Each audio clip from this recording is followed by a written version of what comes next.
to show you how to make a high-waisted skirt without a pattern. Much like this one right here. Although I did use a pattern for this one, and it's this pattern here. That's because I always use patterns for everything, but I understand that not everyone has a collection of vintage patterns to use. So we are going to be doing patternless, and don't worry, you don't need to have major math skills. Materials we're going to need for this project are fabric of your choice. I personally like light to medium weight linen as it's comfortable and breathable. The quantity of fabric will depend on style and length of skirt, along with width of your body. I can usually make most styles with 3 yards of fabric. A zipper, ideally similar color to your fabric, between 7 and 9 inches usually. You'll also want thread for the machine, that does not need to match, and matching embroidery thread for finishing work. A button, snap, or hook eye for closure. The quantity depends on the size. I usually go for 1 really large button or 2 medium-sized buttons with a hook eye for securing. You're going to need fabric scissors, a ruler, 1 rigid and 1 loosey-goosey, an iron, and then lightweight interfacing to help stiffen the belly band. I use iron-on. And then you're going to want bias tape to encase your seams and hems if you want. And then decorative pieces such as buttons, laces, ribbons, and other applique for decorating the belly band. And finally, tools to mark your fabric. I use a Sharpie for my exterior marks, but I don't recommend that unless you're really confident because it will bleed through onto the other side. Tailor's chalk is a good choice, and I usually use it for marking darts and pleats. And then lastly, you're going to want a skirt that fits you the way you want to be fitted for the waistband measurement and the length that you want it to be. That can be 2 skirts. You can have one that fits you the way you want to be fitted and then have a skirt that's longer or shorter. Whichever one works for you. I'm going to be using my favorite one for both.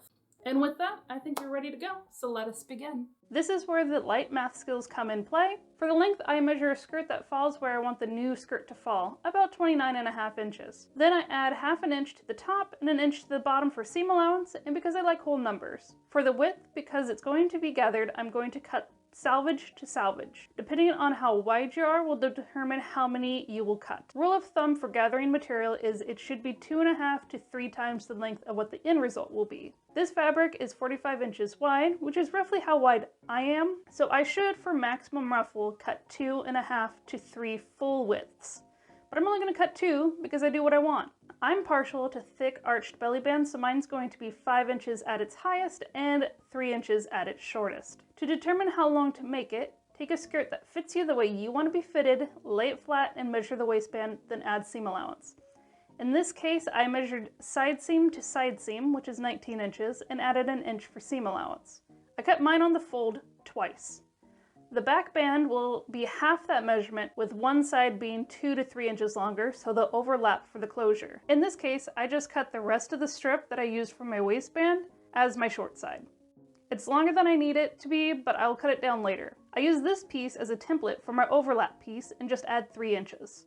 Again, this is probably longer than I need, but taking away is less headache than adding. For the ruffles along the bottom, I'm going to make it 4 inches wide. That's 3 inches plus an inch for seam allowance. And it will run the whole length of the fabric, just like the skirt panels. I'll cut 4 of these, 2 per panel. If you're going to add straps, now's a good time to figure out the width. Usually I base mine on whatever is left over after cutting. I strive for at least 2 inches wide after folding in half, so at least 4.5 inches wide altogether. For this skirt, I decide to do 3-ish wide straps, which means I cut my straps to be about 6 inches wide. The length depends on how high the band is and how long your torso is. I typically cut 2 overly long pieces, then trim them down later in the finishing stages. From here, all we have left is deciding on how big the pockets will be. I like my pockets to be deep and endless like the abyss, so I'll be making mine extra big. The best rule for pockets is making sure it's wide enough to fit your hand in comfortably and deep enough that your phone or other precious goodies don't fall out. In this case, the remaining width is long enough to fit 2 sets of pockets perfectly. I love when I can make efficient use of fabric. I have some leftover fabric, so I decided to cut a second pair of saddlebag style pockets to be sewn on the front panels. First we add the pockets to the front panel. I sew bias tape around the entrance edge, then fold it over and top stitch in 2 rows close together. I fold and iron the edges except for the sides that will line up with the raw edges of the skirt. I top stitch around those edges twice and baste the raw top and side to the front panel. For the interior pockets, I cut the upper corner because we don't need this bulk, and then I sew the other long side to the skirt on each side, sewing a close top stitch along the inner edge of the pocket. The back of the pocket will be sewn in the same way to the back panel after I put in the zipper. For the back panel, I cut it down the middle and put the salvage sides together so I don't have to finish them. Now is the time to insert the zipper. Do whatever feels best for you. For me, I marked where the zipper stops, and then I stitched the panels together from that mark down and then baste the rest of the way up. I pin my zipper to the basted seam and top stitch around the zipper. I make sure my pocket edges line up and then I sew about a third of the way down. This ensures nothing falls out of my pockets, but I can still get my hand inside comfortably. Next, I line up the front to the back and sew around all the sides, even the pockets. For the ruffle hem, I join all the strips together, then I roll the raw edge of the ruffle under twice, about 1/4 inch, and then sew along the edge. About 1/2 inch from the top, I sew a loose stitch down the length of the strip.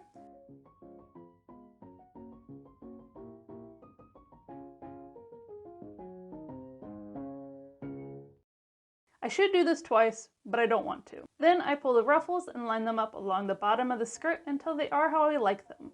A good way to do this is fold the fabric in half and then mark the halfway point and do this again on the ruffle before lining them up. This is a good way to get even ruffles, also to figure out if you've sewn your ruffle hem into a knot before getting too far. Once it's to your liking, you baste it and sew it. Finish it how you want. I used single fold bias tape and sewed down one side, then hand tacked the other side with a 2-ply matching embroidery floss. I use a hidden blanket stitch about a thumb's width apart from each stitch. No particular reason for the length or the stitch style, they just work for me.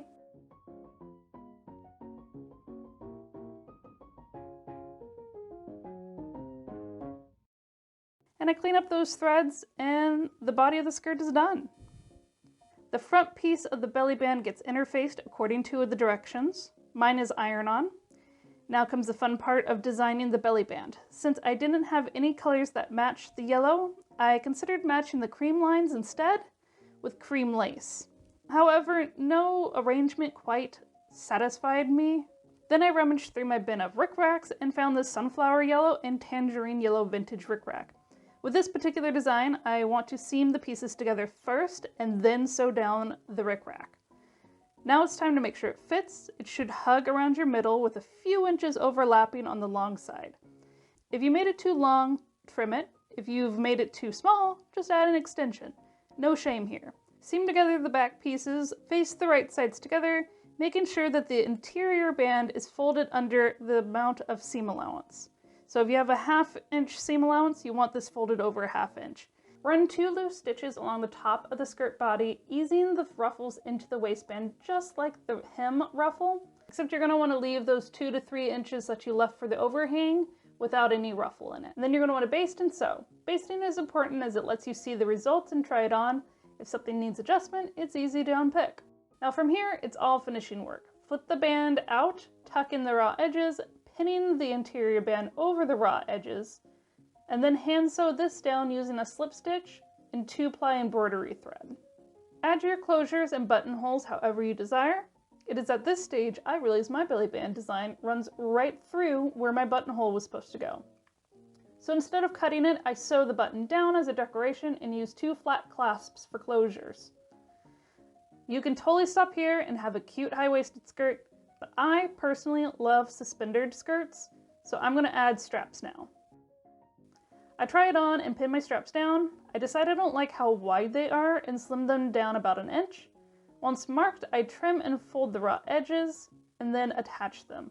Since I'm fully committed to suspenders, I sew mine directly on and add a button in the back for flair. And then you're all done. Now you have a high-waisted skirt to twirl, frolic, and enjoy.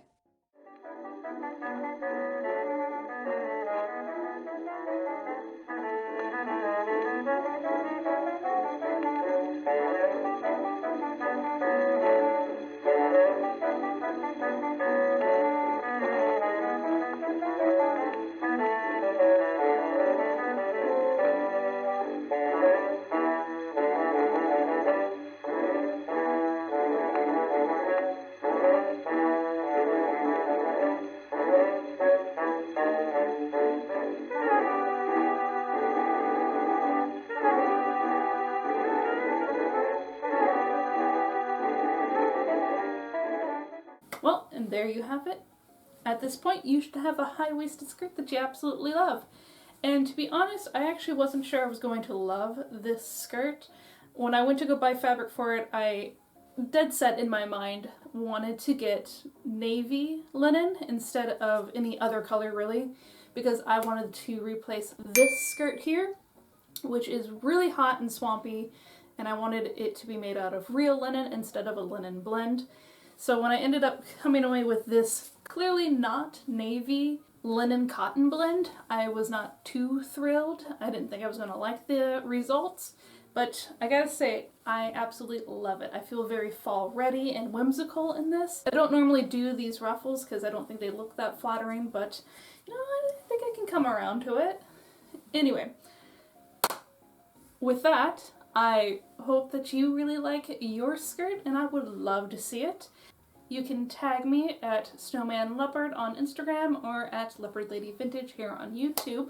If you like this video, please hit the like button and consider subscribing, as I post a new video every Sunday. And if you want me to make another how-to video, please leave a comment with your suggestions.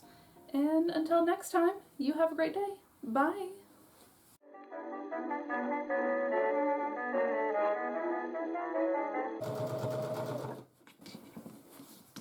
Hey, what are you doing?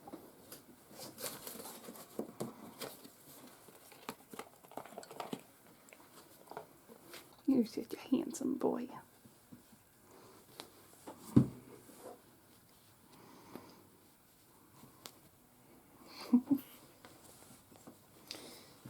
Handsome boy. Handsome boy.